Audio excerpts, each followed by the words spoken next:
প্রিয় শিক্ষার্থীরা, আসসালামু আলাইকুম। আশা করি সবাই ভালো আছো। আজকে চলে আসলাম আরেকটি নতুন পর্বে। আমি এই পর্বে আলোচনা করব অধ্যায় 2 গাণিতিক বাক্য 29 পৃষ্ঠার 2, 3, 4 নম্বর অঙ্ক নিয়ে। তো তোমরা ক্লাসটি মনোযোগ দিয়ে শেষ পর্যন্ত দেখবা। আমি তোমাদেরকে সহজভাবে বুঝিয়ে দেবো ইনশাআল্লাহ। আর আমার চ্যানেলে নতুন হয়ে থাকলে অবশ্যই চ্যানেলটি সাবস্ক্রাইব করে রাখো। তোমরা প্রতিনিয়ত ভিডিওগুলো পর্যায়ক্রমে পেয়ে যাবে। আর ইতিপূর্বে যারা সাবস্ক্রাইব করে রেখেছো তাদেরকে অসংখ্য ধন্যবাদ। তো চলো আমরা অঙ্কগুলো শুরু করি। তো বলছে দেখো, ক সংখ্যক টেনিস বল এবং 4টি ক্রিকেট ব্যাটের মূল্য এক কথায় খ টাকা। একটি টেনিস বলের মূল্য 26 টাকা এবং একটি ক্রিকেট ব্যাটের মূল্য হচ্ছে 180 টাকা। তাহলে কি বলছে? ক সংখ্যক ব্যাটের মূল্য। তো এখন ক নম্বরে বলছে যে ক এবং খ এর সম্পর্ক একটি গাণিতিক বাক্যে প্রকাশ করি। খ এর মান নির্ণয় করি যখন ক সমান 8, ক এর মান নির্ণয় করি যখন খ সমান এত দেওয়া আছে। তাহলে 3টা প্রশ্ন আমাদের এখানে উত্তর করতে হবে। এটি একটা সৃজনশীলই বলতে পারো। তো আমরা প্রশ্নটা কি বলছে আবার ভালো করে দেখি। তাহলে বলছে ক সংখ্যক টেনিস বল। ক সংখ্যক অর্থাৎ ক হচ্ছে বলের সংখ্যা, কিন্তু এখানে বলের মানটা কি নাই, দেওয়া নাই। ক সংখ্যক বলেছে, তার মানে এটা হবে আমাদের খোলা বাক্য। কিন্তু ঠিক আছে, ক দিয়ে যেগুলো আমরা বাক্য গঠন করি ওগুলোকে বলে খোলা বাক্য। অর্থাৎ আমরা ক এর মান অজানা কিছু হলে সেটা খোলা বাক্য। আর যদি সত্য মিথ্যা জানা যায় তাহলে সেটা হচ্ছে গাণিতিক বাক্য, যেটা আমরা পূর্বে শিখেছি। তাহলে ক সংখ্যক টেনিস বল অর্থাৎ আমাদের এখানে বলের সংখ্যাটা নাই, কিন্তু বলের সংখ্যাটা আমরা এখানে ক ধরে নিয়েছি। আর 4টি ক্রিকেট ব্যাটের মূল্য বলছে, তার মানে ক সংখ্যক টেনিস বলের মূল্য আর 4টি ক্রিকেট ব্যাটের মূল্য এক কথায় খ টাকা। অর্থাৎ এখানে যে কয়ের মানটা পাবো আমরা, ধরো যে 10 পেয়েছি, 10টি বল পেয়েছি ধরলাম। এখন 10টি বলের মূল্য যা, আবার 4টি ক্রিকেট ব্যাটের মূল্য এক কথায় খ টাকা। তার মানে এ দুটা কি সমষ্টি। তাহলে ক সংখ্যক টেনিস বল আর 4টি ক্রিকেট ব্যাটের মূল্য এক কথা হচ্ছে খ টাকা। বুঝতে পারছো? তাহলে মোট বলেছে মানে কি, এক কথা মানে যোগ। তার মানে এ দুটাকে আমাদের কি করতে হবে, যোগ করে আমরা খ পাবো। এ খ সংখ্যক টেনিস বল আর 4টি ক্রিকেট ব্যাটের মূল্য যোগ করলে আমরা কি পাবো, খ টাকা পাবো। অর্থাৎ এ দুটো আমরা বুঝতে পারছি যোগ করতে হবে। ঠিক আছে। আবার বলছে একটি টেনিস বলের মূল্য 26 টাকা। একটি টেনিস বলের মূল্য 26 টাকা এবং একটি ক্রিকেট ব্যাটের মূল্য হচ্ছে 180 টাকা। অর্থাৎ আমাদের এখানে 4টি ক্রিকেট ব্যাটের সংখ্যা দেওয়া আছে আর একটি ব্যাটের মূল্য দেওয়া আছে 180 টাকা। তাহলে একটি ব্যাটের মূল্য যদি 180 হয়, তাহলে 4টি ব্যাটের মূল্য কম না বেশি? বেশি হবে। আগে কিন্তু বুঝে নাও, ঠিক আছে, তারপর আমি অঙ্ক করাচ্ছি। তাহলে বেশি হলে কি করতে হয়, গুণ করতে হয়। তাহলে একটি ব্যাটের মূল্য 180 টাকা, 4টির মূল্য বেশি হবে, গুণ করতে হবে। আবার এখানে বলছে একটি টেনিস বলের মূল্য 26 টাকা। একটি টেনিস বলের মূল্য যদি 26 টাকা হয়, তাহলে ক সংখ্যক ব্যাটের মূল্য বেশি হবে না কম? অবশ্যই বেশি। এখন বলবে কিভাবে ক সংখ্যক? তো কয়ের মান যদি 10 হয়, কথার কথা, তাহলে একটি টেনিস বলের মূল্য 26 টাকা হলে 10টির মূল্য বেশি হবে না? তাই বেশি হবে। অর্থাৎ এটার সাথে এটা গুণ হবে আর এখানে কয়ের সাথে এটা গুণ হবে। এখন আসি গাণিতিক বাক্য। এতগুলো কেন বললাম? কারণ এই যে 1 নম্বরে যে প্রশ্নটা বলেছে এই প্রশ্নের উত্তর হবে, তাই এতগুলো আমি আরও বেশি করে একটু বললাম যে ক এবং খ এর সম্পর্ক একটি গাণিতিক বাক্যে প্রকাশ করো। এখন এই যে ক আর খ এখানে আছে দেওয়া, দেখতে পাচ্ছ, এর সম্পর্কটা গাণিতিক বাক্যের মাধ্যমে প্রকাশ করতে হবে। তাহলে আমি বললাম যে ক সংখ্যক টেনিস বল আর 4টি ক্রিকেট ব্যাটের মূল্য এক কথায় এত টাকা। অর্থাৎ আমাদের ক সংখ্যক টেনিস বলের মূল্য বের করতে হবে আর 4টি ক্রিকেট ব্যাটের মূল্য বের করে যোগ করলে আমরা কি পাবো, খ পাবো। তো চলো আমি গঠন করে দিই গাণিতিক বাক্য, তাহলে তোমরা আরও দেখে বুঝতে পারবা।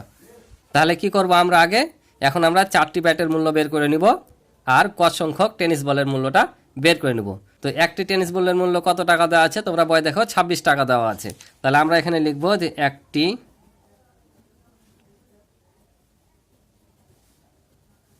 টেনিস বলের মূল্য 26 টাকা। একটি টেনিস বলের মূল্য 26। তাহলে টেনিস বল কয়টা ছিল, ক সংখ্যক ছিল না? তাহলে আমরা ক সংখ্যক টেনিস বলের মূল্য বের করব। তাহলে আমরা জানি যে একের বেশি যাই বের করতে বলুক না কেন গুণ হয়। তার মানে কয়ের মান এখানে আমাদের 10 হতে পারে, 20 হতে পারে, 30 হতে পারে। তাহলে কি সংখ্যাটা বেশি না? তাই ক দিয়ে এটাকে কি করব, আমরা গুণ করব। তাহলে একটি টেনিস বলের মূল্য 26 টাকা, ক সংখ্যক টেনিস বলের মূল্য। তাহলে এটার সাথে যদি গুণ করি তাহলে আমরা কত পেলাম, 26 গুণিত ক। তাহলে আমরা এটাই রেখে দিলাম। ঠিক আছে। এবার তাহলে 4টি ব্যাটের মূল্য বের করব। তাহলে একটি ব্যাটের মূল্য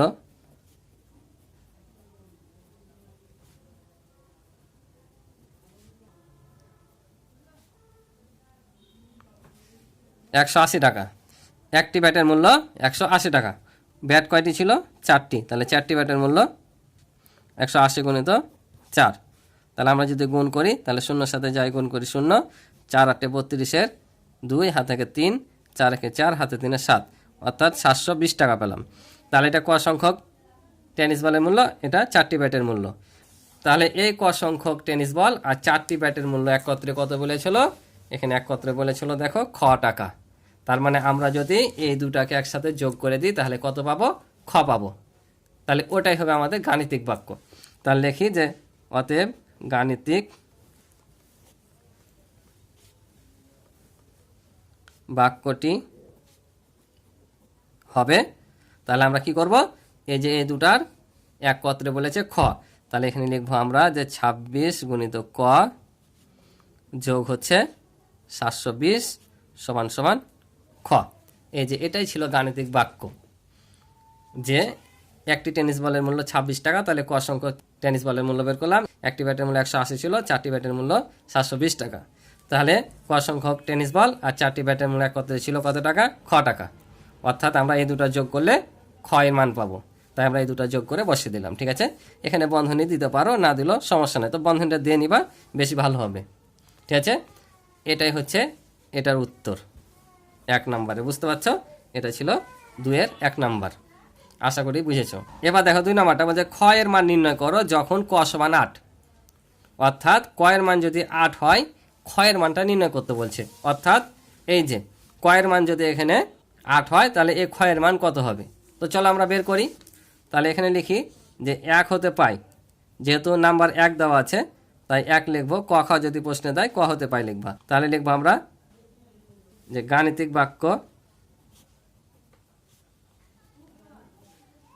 বাক্যটা পেয়েছি 26 গুণিত ক বন্ধনীতে ঘেরি যোগ হচ্ছে 720 সমান হচ্ছে খ। তাহলে এখন লিখব যে অতএব ক সমান 8 হলে, তাহলে আমরা কিসের মান বের করব? খ এর মান বের করব। তাহলে 26 গুণিত ক এর মান, তাহলে কি করব? 8 বসিয়ে দিলাম যোগ 720 সমান সমান খ। বা এখানে কিন্তু তোমরা বা দিবা, সমীকরণ, এটা কিন্তু একটা সমীকরণ বলে, যখন মধ্যখানে সমান থাকবে তখন এখানে বা দিয়ে লিখবা, সমান কিন্তু না। তাহলে আমরা এটা আগে গুণ করে নেব। 6 8 48-এর 8, হাতে থাকে 4, 8 2 16 আর 4 হচ্ছে 20 যোগ হচ্ছে 720 সমান হচ্ছে খ। বা এখন এই দুটা কি করব? যোগ করে নেব, কারণ আমরা জানি হিসাবের নিয়ম অনুযায়ী আগে বন্ধনীর ভিতর কাজ করতে হয়, তার উপর আবার ভাগ, তারপর গুণ। তো এখানে ভাগ নাই, গুণ, আর বন্ধনী আছে, তাই বন্ধনীর ভিতরে গুণের কাজটাকে করে নিলাম। যোগ করলে হবে এটার সাথে এটা যোগ করলে হয় তোমার 8, এটার সাথে এটা যোগ করলে হবে 2, আর 2 আর সাথে হচ্ছে 9 সমান সমান খ। অতএব লিখে দেবো আমরা খ এর মান 928। এটা হচ্ছে আমাদের উত্তর। আশা করি বুঝেছো। এবার 3 নাম্বারটা দেখি। 3 নাম্বার বলছে ক এর মান নির্ণয় করি যখন খ সমান এত। এবার খ সমান যদি এটা হয় তাহলে ক এর মান নির্ণয় করতে বলছে। অর্থাৎ এবার আমরা কি করব? খ এর জায়গাতে সে মানটা বসাবো, আর ক এর মানটা আমরা কি করব? এবার বের করব। তাহলে আমরা লিখি। তাহলে দেখো আমরা লিখে নিলাম এখানে যে আবারও 1 হতে পাই, গাণিতিক বাক্যটি আমরা এখানে লিখে নিলাম। ঠিক আছে, এবার খ সমান এত হলে তাহলে আমরা যেখানে যেখানে খ আছে সেখানে এই মানটা বসিয়ে দেব। অর্থাৎ খ এর মানটা আমরা এখানে বসিয়ে দেব যে 1032, কারণ খ সমান 1032 বলেছে। এখন আবারও আমরা কি করব? ক্যালকুলেশন করব। তাহলে আমরা ক সব সময় এ পাশে কিন্তু থেকে যাবে। ঠিক আছে, যখন আমরা এ পাশে জিনিস ও পাশে নিয়ে যাব, সবসময় বন্ধনীর বাইরে যেগুলো থাকবে সেগুলো নিয়ে যাব। ঠিক আছে, আর এ পাশে জিনিস ও পাশে নিয়ে গেলে যোগ থাকলে বিয়োগ হবে, বিয়োগ থাকলে যোগ, আর গুণ থাকলে ভাগ হবে, ভাগ থাকলে গুণ, বিপরীতটা। তাহলে এখানে যোগ আছে, ও পাশে যে কি হয়ে যাবে? বিয়োগ হয়ে যাবে। তাহলে 720 বিয়োগ করে দিলাম। বা তারপর এটা যা আছে তাই থাকবে। এখন বিয়োগ করবো আমরা। তাহলে 2 থেকে 0 বাদ দিলে হবে 2, আবার 3 থেকে 2 বাদ দিলে 1, আর 10 থেকে 7 বাদ দিলে 3, 312। এবার আমরা কি করব? এটা ও পাশে নিয়ে যাব। তো এ পাশে এটার সাথে কি অবস্থায় আছে দেখো, গুণ অবস্থা আছে না? ও পাশে যে আমরা কি করব? ভাগ করে দেব। অর্থাৎ 312 ভাগ 26, কারণ কি বললাম যে গুণ থাকলে ভাগ হয়, ভাগ। তাহলে এটা আমরা এখন ভাগ করে দেবো। তাহলে অতএব ক সমান আমরা এটা ভাগ করলে মানটা পেয়ে যাব। তাহলে 26 দিয়ে যদি আমরা 312কে ভাগ করি তাহলে কত হবে দেখো? 26 1 26। তাহলে বিয়োগ করলে হয় দেখো 1 10 10 নিলাম, তাহলে 11 থেকে যদি 6 বাদ দিই 5, এখানে পরিশোধ করলাম, 3 থেকে 3 বাদ দিলে 0, দরকার নাই, এই দুইটা নামবে। বা 26 দুগুণা হয় 52, তাহলে আমরা কত পেলাম 12, অর্থাৎ ক এর মান হবে 12। তাহলে যখন খ এর মান 1032, তখন ক এর মান হচ্ছে কত 12, এটা হচ্ছে আমাদের অ্যান্সার। তাহলে আমরা লিখে নিলাম অতএব ক এর মান 12, এটা হচ্ছে উত্তর। আশা করি তোমরা অঙ্কটি বুঝেছ। তো চলো পরের অঙ্কটা দেখি। এবার দেখো 3 নম্বরে বলছে হিসাব করি। তাহলে এখানে দেখতে পাচ্ছ তোমরা, এখানে 3টি অঙ্ক দেওয়া আছে, এগুলো আমাকে হিসাব করে করে বের করতে হবে। তো এখানে আমি খাতায় যাওয়ার পূর্বে তোমাদের বলে দিই, এই হিসাবের অঙ্কের ক্ষেত্রে এগুলোকে কিন্তু সরলের অঙ্ক বলে। হিসাব বা সরল যাই বলো না কেন, আমাদের সব সময় যদি বন্ধনী থাকে তাহলে বন্ধনীর কাজ আগে করতে হয়। বন্ধনী প্রতি কয়টি? 3টি, প্রথম, দ্বিতীয়, তৃতীয়। এই যে এটাকে বলে প্রথম বন্ধনী, এটাকে বলে দ্বিতীয়, এটাকে বলে তৃতীয়। তো 3টা বন্ধনীর মধ্যে সব সময় প্রথমে প্রথম বন্ধনীর কাজ করতে হয়। প্রথম বন্ধনীর কাজ শেষে গেলে দ্বিতীয় বন্ধনী, দ্বিতীয় শেষ হলে তৃতীয়। বুঝতে পারছো? তারপরে আবার প্রক্রিয়া প্রতীক হচ্ছে 4টি। কি কি? যোগ, বিয়োগ, গুণ, ভাগ। এই 4টি প্রতীকের মধ্যে সবসময় আগে কাজ করতে হয় ভাগের। সবসময় আগে কাজ করতে হয় ভাগের, তারপর গুণের, তারপর যোগ, বিয়োগ। তাহলে বুঝলাম যে বন্ধনী থাকলে প্রথম বন্ধনীর কাজ আগে, দ্বিতীয়, তৃতীয়। আর গুণ, ভাগ এগুলো থাকলে প্রথমে ভাগ, তারপর গুণ, তারপর যোগ, বিয়োগ। তো চলো আমরা অঙ্কগুলো করি। তো দেখো, তাহলে 1 নম্বর অঙ্কটা আমরা প্রথমে ক্যালকুলেশন করি। তাহলে কি বললাম যে প্রথমে ভাগের কাজ, তারপর গুণ, তারপর যোগ, বিয়োগ। আর বন্ধনী থাকলে প্রথমে প্রথম বন্ধনী, দ্বিতীয়, তৃতীয়। তাহলে আমরা আগে প্রথম বন্ধনীর কাজ করব, ঠিক আছে? তাহলে এগুলো যা আছে তাই আমরা রেখে দেব।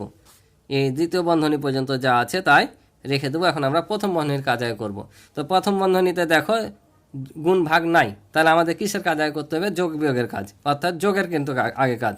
তাই যোগ যদি করি, মানে যোগ বিয়োগ বলি, কিন্তু আবার যোগের কাজটাও আগে করতে হয়, করলে ভালো। তাহলে আমরা দেখো এটা যোগ আর এটা যোগ। তো আমরা যোগ বিয়োগ সংখ্যা কিভাবে চিনব? যে সংখ্যার সামনে যোগ থাকবে সে সংখ্যাটা জানবা যোগ, আর যে সংখ্যার সামনে বিয়োগ থাকবে ওই সংখ্যাটা জানবা বিয়োগ সংখ্যা, ঠিক আছে? আর যখন কোনো সংখ্যার সামনে কিছু না থাকবে জানবা ওটা যোগ সংখ্যা, বুঝছো? তার মানে এর সামনে কিছু নাই, তাহলে এটা যোগ সংখ্যা, এর সামনে যোগ আছে, তাহলে এটা যোগ সংখ্যা। তাহলে এটা আর এটা যোগ করলে কত হবে? দেখো 9 আর 2 হচ্ছে 11, আর বিয়োগ 1 আছে, 1 বসিয়ে দিলাম, যা আছে তাই। আবার এখানে যা আছে তাই থাকবে, কারণ আমাদের এখনো এগুলোর কাজ শেষ হয়নি। তাহলে দেখো আমরা 11 থেকে যদি 1 বাদ দিই কত থাকবে? 10। তাহলে এখানে বিয়োগ দিয়ে আমরা 10 বসিয়ে দেব, আর প্রথম বন্ধনীটা উঠে যাবে।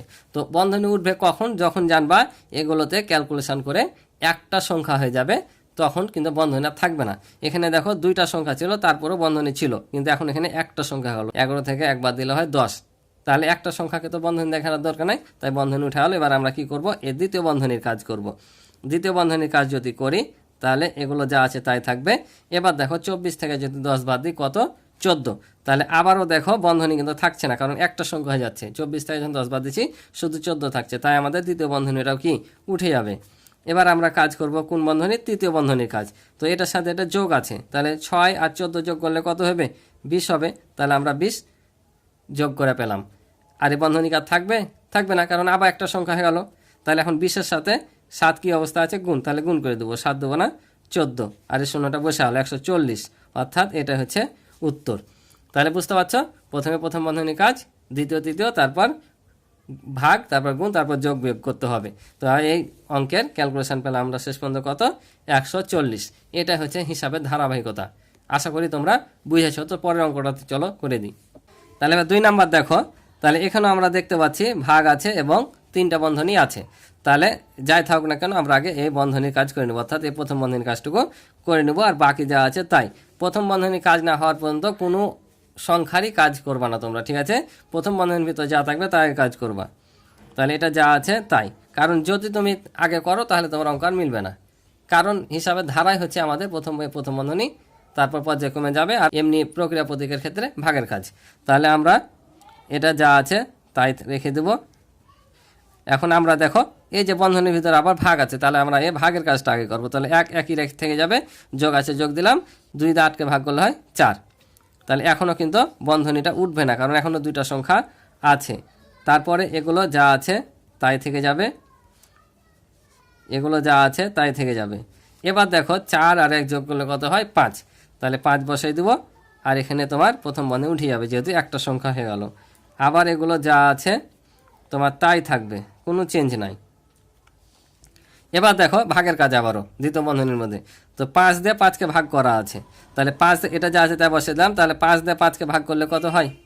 1 হয়। 5 একে 5, তাহলে আমরা এখানে 1 পেলাম। এখনও দ্বিতীয় বন্ধনী উঠবে না। তাহলে এগুলো যা আছে তাই রাখলাম। এবার দেখো 1 আর 1 যোগ করলে কত হয়? 2 হয়। তাহলে 2 বসে দিলাম। এবার বন্ধনী উঠে হলো, তৃতীয় বন্ধনী থাকলো। তাহলে এবার দেখো আবারও কিন্তু ভাগ আছে, তাহলে আগে ভাগের কাজ করব, এটা যা আছে তাই থেকে যাবে। তাহলে 2 2 না 4, ভাগফল পেলাম 2। এখন আবার কি করব? এটা যোগ আছে, যোগ করে দেবো। তাহলে 1 আর 2 হচ্ছে 3, তৃতীয় বন্ধনী উঠে গেল। এবার তাহলে দেখো 18 সাথে এটা কী অবস্থা আছে? ভাগ। তাহলে আমরা ভাগ করে দেবো, 3 6 18, অর্থাৎ 6 পেলাম। তাহলে এটা হচ্ছে আমাদের উত্তর। আশা করি বুঝেছ। তাহলে 3 নম্বরটা দেখো, সবই কিন্তু এখন একই রকমই অঙ্ক, ঠিক আছে? তাহলে আবারও এখানে আমরা প্রথম বর্ণের কাজটা আগে সেরে নেব, এগুলো যা আছে তাই করব। তাহলে দেখো এখানে আবারও আমরা কি করব?